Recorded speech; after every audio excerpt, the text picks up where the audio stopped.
राजस्थान विधानसभा में मतदान के बाद अब मतगणना को लेकर तैयारी चल रही है। वहीं राजस्थान के नागौर में 10 विधानसभा है और यहां पर क्या रहेगा चुनावी माहौल और किसकी बनेगी नागौर में सरकार, इसको लेकर हमारे साथ खास बातचीत करने के लिए पत्रकार मौजूद है।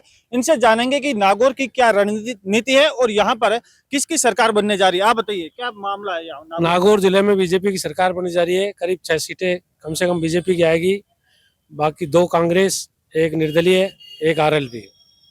आप वरिष्ठ पत्रकार हैं, किस प्रकार समीकरण देखकर और कितनी सीटों पर क्यों भाजपा आ रही है और क्यों कांग्रेस आ रही है, क्या है इसके पीछे राज? राष्ट्रवाद को लेकर के भाजपा आ रही है और भाजपा के शासन में कार्य ज्यादा हुए थे, इसलिए भी भाजपा सरकार आ रही है। तो हमारे साथ कुछ और पत्रकार हैं, इनसे जानेंगे कि नागौर में कितनी सीटों पर भाजपा आती है और कितनी पर नहीं है। देखिए, भारतीय जनता पार्टी की अगर आपने जो सीटों की बात की है तो वहाँ भारतीय जनता पार्टी मजबूत स्थिति के अंदर है। जायल विधानसभा क्षेत्र है जहाँ पर भारतीय जनता पार्टी मजबूत स्थिति में है। डेगाना विधानसभा में भारतीय जनता पार्टी मजबूत स्थिति में है।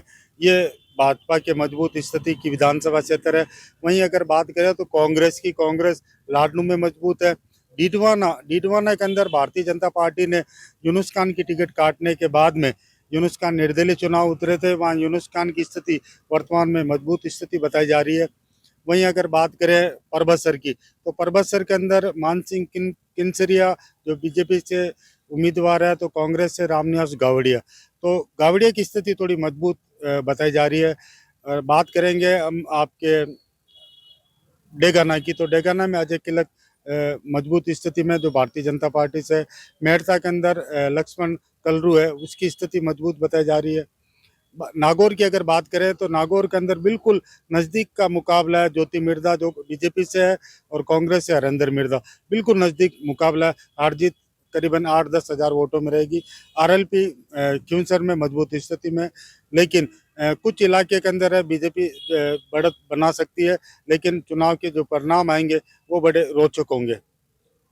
नागौर में पिछले समय में 6 सीटों पर कांग्रेस थी और 2 पर भाजपा थी और 2 पर रालोपा थी। तो इस समय अब अगले विधानसभा चुनाव में रहेगी नागौर। देखिए, जहां तक मेरा ये मानना है, नागौर जिले की मैं स्थिति बता दूं आपको कि 4 सीटें बीजेपी की आएगी और 4 सीटें कांग्रेस की और 1 आरएलपी और 1 निर्दलीय सीट आएगी। मेरे जहां तक मानना यह है, निर्दलीय सीट डीडवाना से बहुत ही बीजेपी के बागी उम्मीदवार था यूनुस खान जी, तो वो क्या है कि बहुत उनकी मजबूत स्थिति थी उनकी। और आरएलपी के लिए क्यूंसर लगभग उनकी सीट पक्की है। निश्चित तौर पर ये माना जाए तो पूरे नागौर जिले की और नागौर हेडक्वार्टर पर देखा जाए तो मैं बता दूं आपको कि ज्योति मिर्धा और हरेंद्र जी के बहुत ही कंटेस्ट मामला है। लोग बात कहते हैं कि हरेंद्र जी की जीत हो गई है, वो हो गया है। मैं ये मानना चाहता हूं कि भाई मामला एकदम कंटेस्ट है। कोई ये नहीं कह सकता है कि हरेंद्र जी जीत जाए या ज्योति मिर्धा निकल जाए। मामला बड़ा ही रोचक होगा मुकाबला। और मेड़ता के अंदर मैं बता दूं आपको कि क्लियर स्थिति है, बीजेपी की सीट क्लियर है। लक्ष्मण कलरू की जीत लगभग फाइनल मानी जा रही है। क्या कारण है कि मेड़ता में बीजेपी क्लियर है? भाई, मेड़ता के अंदर बीजेपी का माहौल है। और जहां तक मैं बता दूं आपको कि मेड़ता के अंदर पिछली बार भी सीट बीजेपी की वो तय थी और अब की बार ये कांग्रेस वालों ने टिकट कमजोर आदमी को दे दिया गया था, इसलिए उनको वो सारे जितने भी शहरवासी थे वो एट द लास्ट मोमेंट पर सारे वो बीजेपी के अंदर इधर आ गए थे। इसी कारण देखा जाए तो आरएलपी को थोड़ा बहुत ये नुकसान झेलना पड़ेगा। हमारे साथ वरिष्ठ पत्रकार प्रमोद आचार्य है, उनसे जानेंगे कि नागौर में क्या स्थिति रहेगी विधानसभा चुनाव को लेकर। आप बताइए। देखो, नागौर हमेशा इतिहास रचता रहा है और मेरा ऐसा मानना है कि इस बार भी नागौर की 10 विधानसभा सीटों पर बहुत ही रोचक परिणाम आएंगे। वही एंगल से आएंगे कि नागौर सीट है वो त्रिकोणात्मक संघर्ष में फंस गई है। कांग्रेस ने हबीब साहब का टिकट काटकर हरेंद्र जी को दिया। हरेंद्र जी पहले से 4 चुनाव हारे हुए हैं, तो फिर भी उसके बावजूद भी ये माना जा रहा है कि हरेंद्र जी मजबूत है।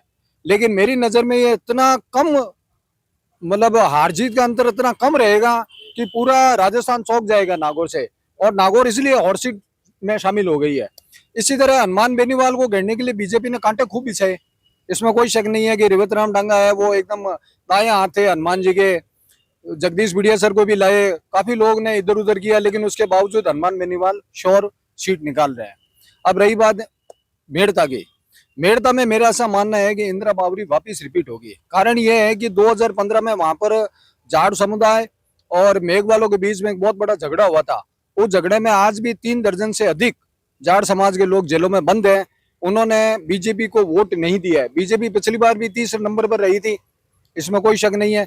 इस बार 30 नंबर नहीं रहेगी, 2 नंबर आ जाएगी, लेकिन सीट है वो 100% आरएलपी वहां से निकाल लेगी। और D1 में मैं मान रहा हूँ कि भले कितनी त्रिकोणात्मक संघर्ष हो, तस्वीर स्पष्ट है। यूनुस खान सबसे कदावर नेता है, उन्होंने जो काम D1 के लिए किया वैसा कोई काम नहीं कर पाया, तो मैं मान रहा हूँ कि D1 से यूनुस खान सीट निकाल लेंगे। नागौर के अंदर राष्ट्रीय लोकतांत्रिक पार्टी की कितनी सीटें आ रही है? नागौर जिले की बात करें आप, मैं 2 मान रहा हूँ कि हनुमान जी और इंदिरा बावरी मेड़ता और खींवसर से 100% आरएलपी सीट निकाल लेगी। बीजेपी की कितनी आ रही है? बीजेपी मेरी नजर में 5 सीटें निकाल लेगी। और कांग्रेस? शेष कांग्रेस ही हो गई। तो आपका कांग्रेस जाकिर हुसैन के सब जीत रहे हैं कांग्रेस से, और मुकेश भाकर है जो लाडनू से जीत रहे हैं। एक सीट और आ सकती है, चाहे तो नावा से निकल सकती है, चाहे कहीं और से निकल सकती है। तो आपके सर्वे के अनुसार नागौर की 10 विधानसभा में 5 सीटों पर भाजपा कायम रहेगी। भाजपा कायम रहेगी 5। क्या कारण है भाजपा का इस बार 5 पर? वो एक माहौल बन गया है परिवर्तन का, और हमेशा नागौर उलटफेर करता रहा है, तो नागौर की टेंडेंसी यही रही है कि उलटफेर करता रहा है। पिछली बार बीजेपी ज्यादा थी और जब चुनाव हुए तो कांग्रेस ज्यादा आ गई थी, तो ये उलटफेर जारी रहेगा मेरे हिसाब से। नरेंद्र मोदी का दौरा रहा यहाँ पर नागौर में, अंदर अमित शाह का दौरा रहा, क्या वो असर करेगा? हाँ, उसका बहुत असर हुआ है, तभी तो माहौल बना है जो बीजेपी के पक्ष में जाता दिखाई दे रहा है अधिकांश सीटों पर। तो ये थे हमारे साथ नागौर के पत्रकार, जिन्होंने साफ तौर पर कहा है कि नागौर की 10 विधानसभा में से 5 विधानसभा सीटों पर भाजपा रहेगी और बाकी के पर रालोपा और कांग्रेस के रहेंगे, साथ ही एक पर निर्दलीय उम्मीदवार रहेगा। दामोदर इनानिया, नागौर।